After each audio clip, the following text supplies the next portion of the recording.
here, but I've got two bookshelves in my office. And then I don't even know how many books on my phone because I like to listen to audiobooks because there's just so much information out here and I enjoy the learning process.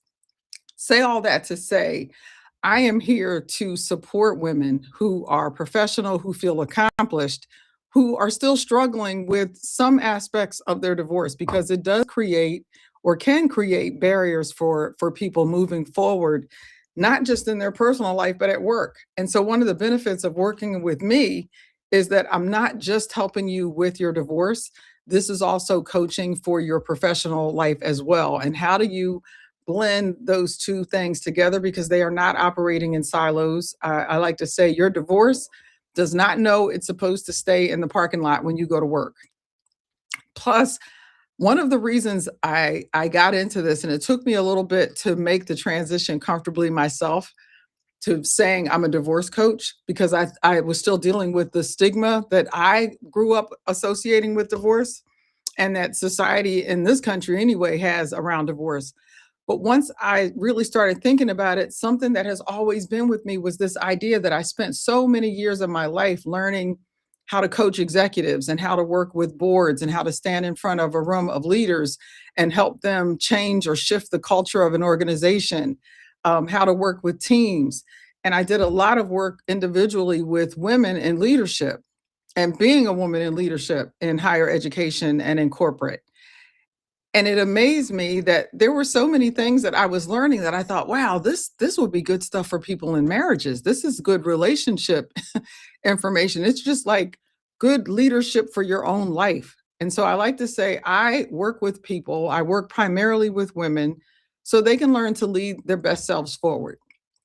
And this is one of the things that I get really excited about is just helping accomplished professional women navigate divorce and other major life transitions. Because look, this is the thing. You can divorce yourself from a person, a relationship, right? Like a marriage. You can divorce yourself from a job, a situation, a place.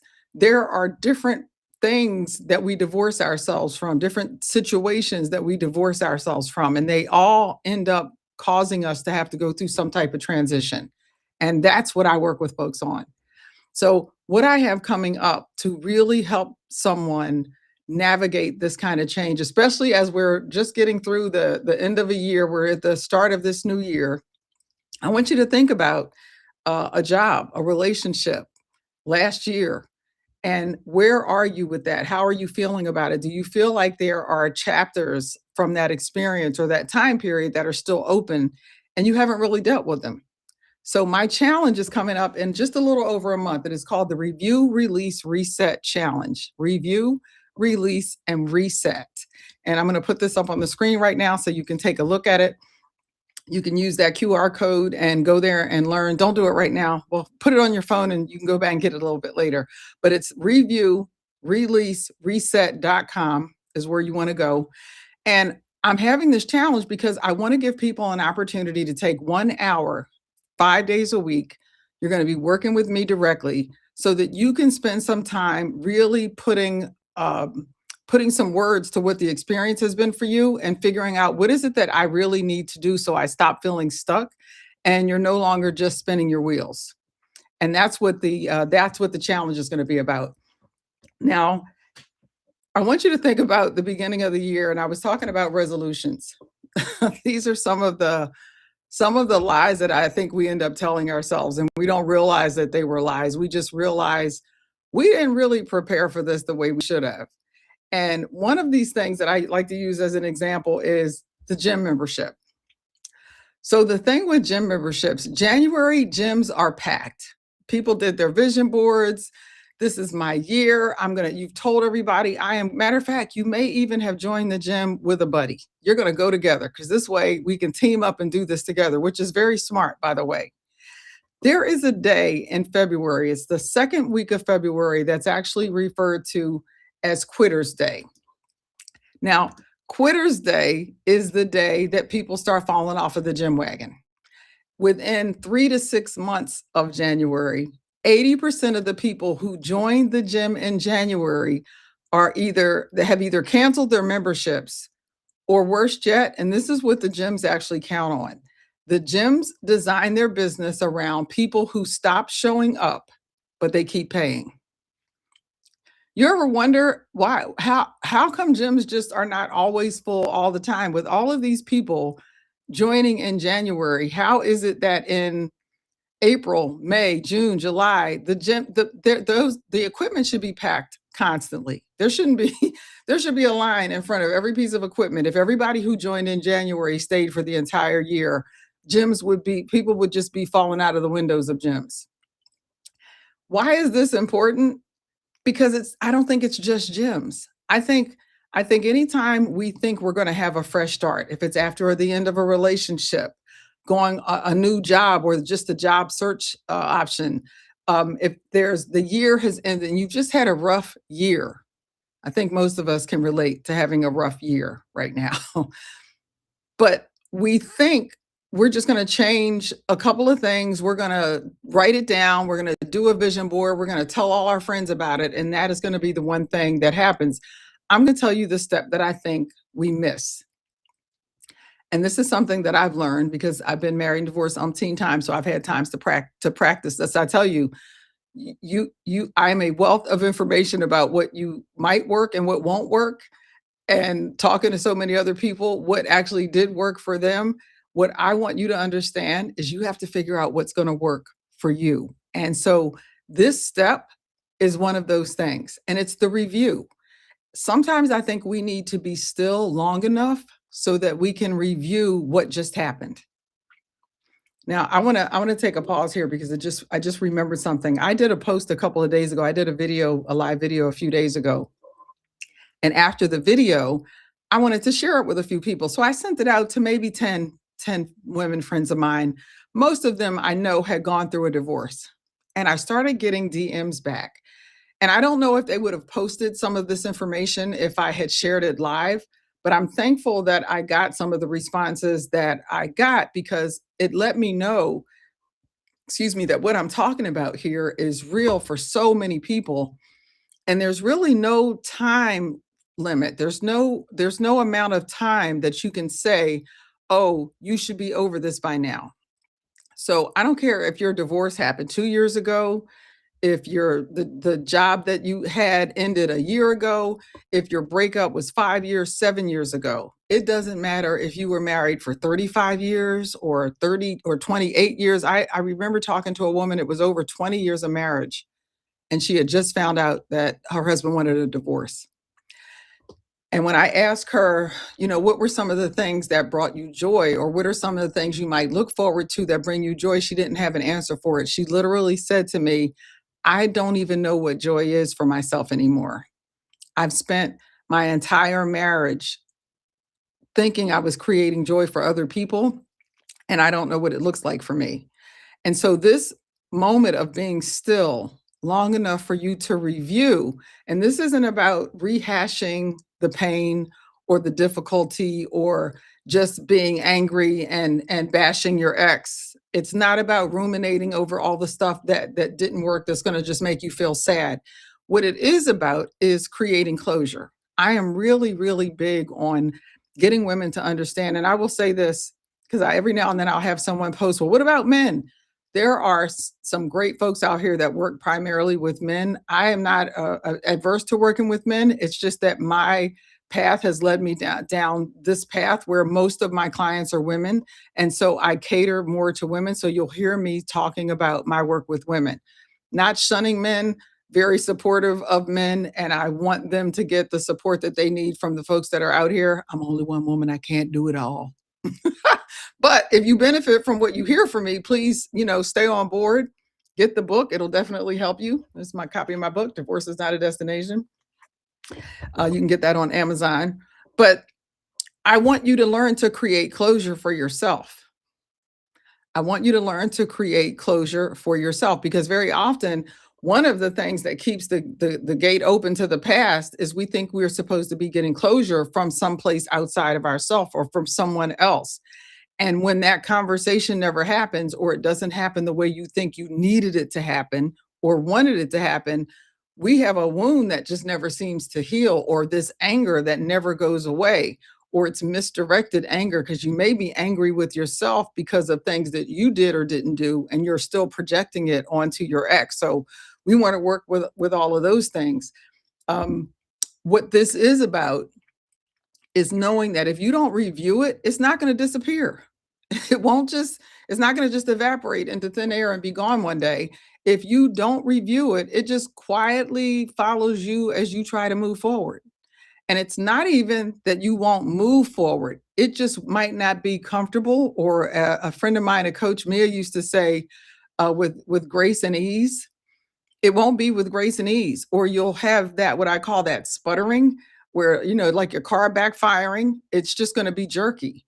And I know this because I have been there before. I've been there before. And I'll tell you about a situation with a job that I had, a place that I used to work. When I started, I had all of these amazing hopes and dreams and aspirations about what it was going to be, and this wonderful partnership and all of these beautiful opportunities. And I started getting to a point where I was getting disillusioned. I wanted to keep believing the promises,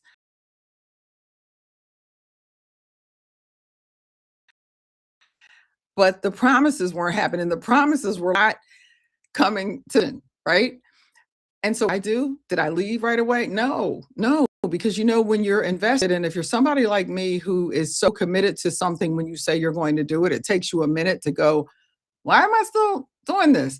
And this is the challenge with reviewing. Sometimes you're so busy being committed, or stuck there, or whatever the feeling is that has you still there, trying to adjust to it, trying to make it work. You're adapting because you think, maybe if it's something that I do different, I can resolve all of this and it'll all be better, and all these promises can start to float to the surface, right? And it takes you a while to do that. And because you're in the midst of that, your brain is not thinking, stop, slow down, this is a good place to do a review. And so you don't review, you just keep regurgitating the same discomfort over and over again, expecting it to change. I'm not going to say that that's a sign of insanity, but that is kind of how you end up stuck in a toxic or a difficult, and even at the extreme, that might be how an abusive situation would start. So I stayed for a long time because I kept thinking it was going to get better if I just adjusted one more thing, or if I just stayed quiet a little bit longer, or if I just made one more suggestion. And then what happened is it just never happened because I didn't stop to review. And so I ended up losing three things. There are three things that I think that kind of situation can cost us. And this is what it cost me. You can put a note down or put something in the chat if this sounds familiar to you. One of the things that I feel like it cost me was time. The time that I spent trying to fix and adjust to a situation that wasn't really healthy or was becoming unhealthy, because I don't believe it started out like that. I can look back now and connect some of the dots, but it definitely wasn't unmanageable in the beginning. And so there comes a point where I can be honest and go, there was time that I spent that now I kind of go, as much as I hate to say I regret things, I probably could have left sooner and been able to get more done doing my own thing instead of trying to help somebody else build their thing, right? And so one of the things that it cost me was time. The other thing that it cost me, that it could also cost you, is a level of confidence, a sense of confidence. Because the longer I stayed and the worse that situation got, the more I started being questioned and doubted and ignored and relegated to lesser roles or fewer responsibilities, almost like it was punishment. The more that happened, the more I stopped trusting in my own ability to do something, and that's when your confidence starts fading. That's when your confidence starts getting a little shaky. So it's the feeling undervalued, underappreciated, right? And then you start wondering, okay, this is all those unders are overwhelming you, right? The undervalued, underappreciated, underutilized. If you are an overachiever like me and you are a member of Perfectionist Anonymous, of which I'm the president, the self-appointed president, if that's you, I don't have to tell you what it feels like to be underutilized. Oh my gosh. It is like a form of punishment that nobody could imagine. People think being overworked is difficult, but when you're overworked and you are excelling at things, yeah, you're exhausted, but it's a different kind of exhaustion. When you are underutilized and you're given like menial things and you don't get to stretch yourself, because see, that stretching is where growth happens, right? When you're challenged and you're doing something, you go, oh, I'm not even sure if I can do this, and you figure it out. That's a growth step, right? But when you are being underutilized, there's this whole gap of skill sets that you have that are just kind of being wasted. And that takes you to the third cost. That third cost is your capability or your ability. You know that saying that it's what is it? If you don't use it, you'll lose it. It's that. You're not using all of your skills, talents, or gifts. They're intentionally being underutilized just so people can try to control you to some degree. And this thing is real. So when you're not using your gifts, your talents, you could actually weaken them because they just get rusty. They're not being used. My mom's car has been sitting in our driveway for 4.5, close to 5 months. She had foot surgery, hasn't been able to drive, wasn't even on her feet for a while. And then it was the boot and then, all of that. And so we went out to start the car. I went out to start the car a little while ago, I guess maybe a month and a half ago. And I had started it once, but we weren't starting it consistently. And it just wouldn't start. So we had to call AAA over here to start her car. And when she finally did get it on the road a few days ago, first thing she did was take it to get the oil changed. Okay, because it was underutilized, right? It's just sitting there. So those unders that underutilized, underappreciated, undervalued, underestimated, whoo, those four unders were running my life for a little while, and I was allowing it. I had become complacent. It's almost like you just get beat down. We think that the executive that is passed over for a promotion, that's an example of this. Or the entrepreneur, oh my gosh, I just read this today, and I won't say the person's name because, well, I will, because she put it on her thing. Leah Vernon just posted, she's undercharging. She looked at somebody doing something similar to what she does, and they're charging like 10 times more than what she's charging. And when you realize that, it's like, I could have had a V8. I just told my age there, didn't I? Does anybody else remember that? I could have had a V8. You have to look it up if you don't know what I'm talking about. The professional who is shrinking herself because it's making everybody else feel comfortable, so she thinks. We see those unders, right? We see those unders, but because we aren't pausing and taking the time to review them honestly, we're afraid of what we're going to find. We're afraid of what the review is going to require. And I think what happens is we think if we stop or even slow down, we take that pause to take a deep breath and review it, we think it's going to put us further behind. Because when you start realizing what's going on, don't be surprised if you don't feel like, I do feel behind. I feel like now I need to catch up. I need to do all the things that I wasn't able to do. And this feeling of slowing down to review something seems like it's out of place. Okay. But you want to make sure that your time, your confidence, your capability, you aren't leaving those things unreviewed, because those experiences will not stay in your past. They are going to quietly rewrite your present because you're not dealing with them. So the second one is to release. So we talk about review, and then it's release. And I look at this like, this is when you got to get over yourself. You got to get over yourself. Okay. And that means you got to stop worrying about how is this going to look? What are people going to think? And if you are a member of the Perfectionist Anonymous Society, oh my gosh, this isn't working, which in my brain is going to register as a fail, right? You hear the foghorn going off in the back of your head. You start thinking things like, I've stayed too long. I have to get over this self-protection and step into what frees you. This is what you have to do. You have to get over thinking that you are protecting yourself by staying in that little box. And you have to step out into a little discomfort so that you can experience what it is to be free. Because when I tell you the deep breath, the sigh of relief, that you are going to take, even if it feels a little scary when you do it. You're going to release things like worrying about the title and the prestige and what things look like. Okay. Your ego may take a little hit, but when you choose freedom over your image, you're going to feel so much better, right? These identities that we've built to make things work, the reputations around finishing things and doing things a certain way, we have to release these feelings of feeling like we failed, because that's just a part of life. There is no age or time or period in your life that you're going to get to where things are going to work well all the time. I'm 63. I live with my 79-year-old mother. She'll be 80 in a couple of months, and my 86-year-old aunt. So I know from watching them and from personal experience, there are always going to be situations in our life that require us to recalculate or recalibrate, to look back and go, I probably could have done this a little bit differently, and to cause us to have to review, release, and reset if we understand what that really means.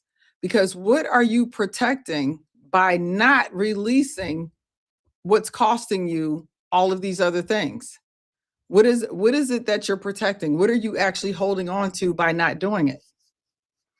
You're going to have what? A reputation of somebody who never quits, or the image that you have as the problem solver for everybody else's problems. Or maybe you're trying to keep that story alive that, oh, she can make anything work.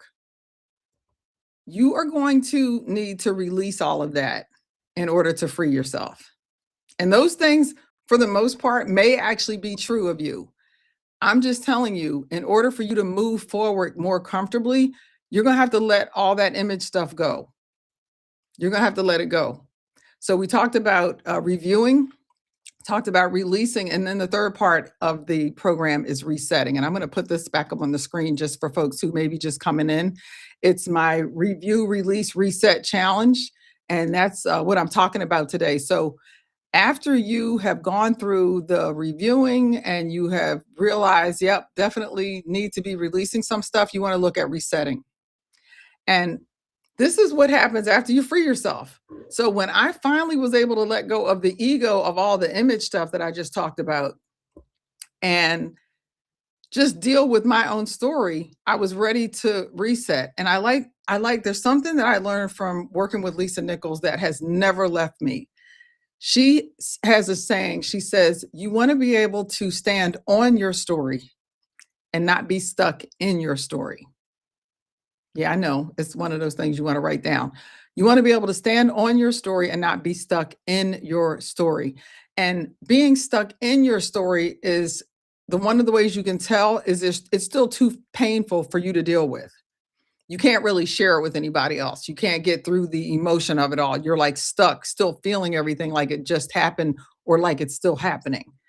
When you get to a place where you can stand on your story, you can use your story to bless other people. You can share your story, and it doesn't mean there's no feeling behind it, because you still may shed a little tear, but you are in control of it as opposed to it being in control of you. And that's the difference between being stuck in your story and being able to stand on your story. So when I talk about resetting, I also think about, I ran track in high school a bazillion years ago. And you would get in the blocks and have to get set in your blocks before you could really take off. And I kind of, that image hit me as I was thinking about this earlier. When I finally let go of that ego, it was like, I can make the decisions. I could actually think clearly about a new direction. I could think about what was possible without having so much stuff from the past still clouding it. Because sometimes we don't realize that we're still being controlled by some of these things in our past because we haven't really let go of them. And so you'll tell when you kind of go, oh, I'm not doing that again because I know what happened last time. And once that happens, you've already put a blockade up about what could be possible this time. And so it's moving into this phase without being so controlled by the past that you're just stuck. You're apprehensive and you make excuses for it. But the reality is you're still afraid of things that have already happened. You're so fearful of the things that have already happened. You can't find the courage to move into what could be.